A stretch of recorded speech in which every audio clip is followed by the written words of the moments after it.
Welcome ulit sa aking cleaning vlog number 2. Late upload sa cleaning journey ko part 2 sa Unit 48.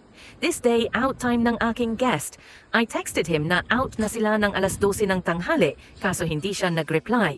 Pinuntahan ko na lang sila sa unit, tinanong ko sila kung mag-extend ba sila kasi checkout time na nila. Sabi nila pwede ba sila mag-extend until alas 1 ng hapon kasi kumakain pa sila. Then I said, yes po, pwede. Then bumalik ako ulit after 1 p.m. Dating gawi, area check. Okay, good naman. Check natin yung mga area if may mga naiwan pa, baka lang, hahaha. Lahat ay maayos, walang kalat. Paikutin pa natin yung camera. Okay, good. Malinis hindi nang iwan ng mga bakas. Lahat malinis and parang walang nangyari. Akyat tayo sa kwarto.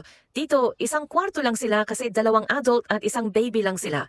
Kaya ang bayad nila ay for 2 persons, good for 1 room.